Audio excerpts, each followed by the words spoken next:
So this old Big Bang model assumes that there is a direct physical interaction in the first frame, then leading to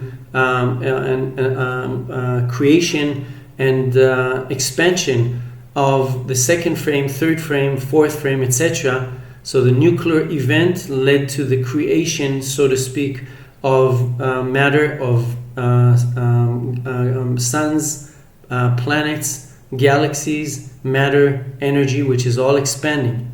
But that cannot any longer hold true, at least in the sense of the creation of the universe by this Big Bang model as a material-causal event. That cannot hold true any longer, because between the first of all, the first frame, there could not be any interaction. All the pixels were computed and are still being computed by this UCP simultaneously, so there could have not been any real Big Bang eruption or nuclear event per se. There could be a presentation of suns, galaxies, etc. There can be and is an expansion, an accelerated expansion of the universe, but that is apparent because what's really happening is the UCP creating for each frame the universe in a particular phase, and the UCP is actually expanding or creating the frames as larger and larger and giving us the impression that there is a cause and effect, but there is no cause and effect in the material sense. That's a fine point. Let me give you just an example or a metaphor that I'm using in the book, and I call this metaphor the mercury ball and glass jar metaphor. Imagine that you had a glass jar and then you had a hammer, and that glass jar is filled with liquid such as water. And in the film, you would see the hammer hitting the glass jar being shattered, and the water being spilled on the table or on the floor.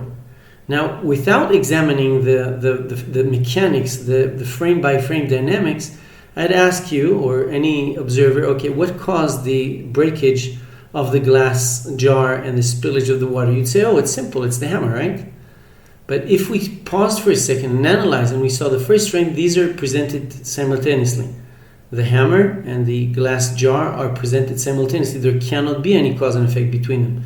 Second frame, third frame, fourth frame, fifth frame, sixth frame, this would be lying down and the liquid would be dispersed.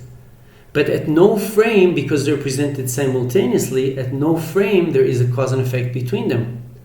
And between the frames there is bright light. So actually the hammer and the glass jar are not the same in the first picture, the second picture. They're created anew, so to speak, in the second frame, etc. So this simple example, metaphor, teaches us that you can have a situation that for the common sense observer, you'd say, it's simple, it's cause and effect. The hammer has broken the glass jar and caused the spillage of the water. You know, Einstein is quoted to say that common sense is only that which is common to the senses, meaning that sometimes when we perceive things, especially when we're accustomed to see things in a particular manner, which is common sense, that's what we've been accustomed to see. That's only common to the senses. It doesn't mean that that's the way it really is. And actually Einstein's great relativity revolution, I'm saying this in brackets, because Einstein was once asked, how come you were the one to develop the theory of relativity? And modestly, but very observantly, he said, I think it's because most people wonder about space and time, energy, mass, etc. when they're children. And by the time they've become adults, they've figured it out. He said, because my intellectual development was retarded. We know it wasn't retarded, but he was saying, because my intellectual development was retarded, I kept on thinking about these things as an adult. Amazing. He was essentially telling us that if a person is open-minded, if a scientist or a person is open-minded, and they do not take things for granted as common sense, they look at it like a child would look at it, then that's how we discovered the theory of relativity. And why is it relevant? Because I'm saying the old paradigm that things like with the metal, with the mercury ball and the glass jar, it seems that there is a cause and effect, but when we analyze it, we see there's no cause and effect. There is an organization of the frames in a particular proximity between these two objects, and that gives us the impression that there isn't a cause and effect. Really, the director of the film has presented those objects in a particular manner that gives us the impression that there is a cause and effect, but really there is only a causal computation. There's only the director of the film that organizes the film in a particular manner.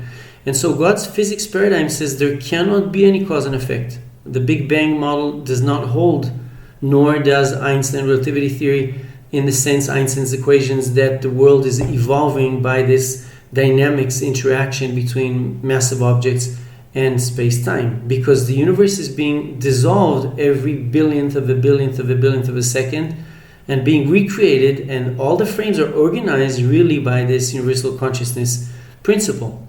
So the Big Bang model cannot hold any longer, and the new model says essentially that to understand the origin of the universe, first of all, the new God's physics paradigm says the universe is being created continuously. It's not an event that happened such a period of time ago. It's not that's not the case. And it's not a physical entity that's now progressing by the dynamics of cause and effect between material entities. No, the universe is being recreated every billionth of a second by this universal consciousness reality. And even more so, essentially this new paradigm tells us that the universe doesn't exist as a material entity. It exists as a manifestation of this universal consciousness reality. So we come to a very profound change in our understanding of the universe. The universe was not created by a Big Bang initial nuclear event. The universe is being created and recreated many billions of times per second solely through the will and the dynamics of this universal consciousness or computational principle. And by the way, the reason that I wrote this book, the God's Physics book, which I encourage people to read, it's been published by iUniverse and it appears also in an ebook format. This God's Physics new book essentially walks us through a process that we understand that the whole universe has been created, is being created, and is continuously being created by this universal consciousness reality. And this universal consciousness reality is actually gravitating the universe or evolving the universe from its beginning till the quote-unquote end, or the ultimate goal of the universal consciousness reality, with a very clear plan, so to speak. The universal consciousness reality has manifested or is manifesting as the universe, because the universe is being created by the UCP, dissolved into the UCP. Even when the universe appears as a physical entity, it's really just a manifestation of this universal consciousness principle, universal consciousness reality. And the notion is that this universal consciousness principle, reality, is creating the universe from its first appearance as inanimate universe, objects, atoms, planets, plants, galaxies, and inanimate objects.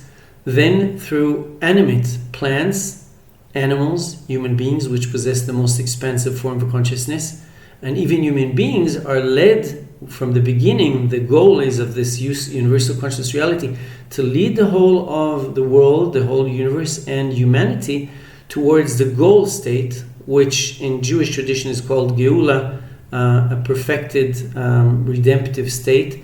But this state, this perfected state, is a state where there is a complete recognition by humanity and by science, obviously, of the singularity of this universal consciousness reality. So in other words, one of the postulates of this new God's physics paradigm is, I call it the computational invariance principle. One of these postulates is essentially that because the only thing that is constant in the universe is this universal computational or consciousness reality, it exists in between the frames where the whole universe dissolves back into this UCP, and it also exists during the frames, computing every spatial pixel in the universe, as opposed to the physical universe and the four physical features of space, energy, mass, and time. Those physical features and the whole universe that is comprised of them exists only transiently. It exists only during the frames, and even then it's computed completely by this universal consciousness reality. So therefore, the computational invariance principle tells us that really there's only one reality, one singular reality, which is this universal consciousness reality, or universal computational / consciousness principle. And that singular reality is manifesting and evolving the universe from the inanimate, animate, animals, plants, animals, human beings, and to this perfected Geula state in which there will be a complete recognition of the singularity of this universal computational or consciousness reality, and as a consequence of that, complete peace and harmony due to this realization of all humanity, all human beings, that we're all one, we're all connected to this universal consciousness reality, and this universal consciousness reality has a clear aim, walking the universe and humanity towards what science is now discovering about the singularity of this universal conscious reality. By the way, with various things that we're discovering about the all-goodness nature of this universal conscious reality, of its caring about morality. It possesses a moral principle that determines one of multiple possible futures for each human being based on our moral choices, which again I explained in one of the previous presentations.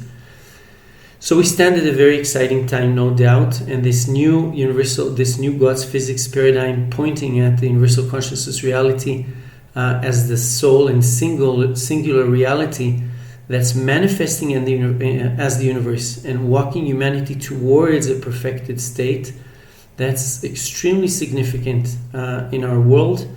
And again, I encourage people to read this God's Physics book. It represents a major breakthrough in 21st century physics, and in fact does encourage humanity and science to partake in this great evolution of science and humanity's realization of the singularity of this universal conscious reality and our important role within it. Thank you.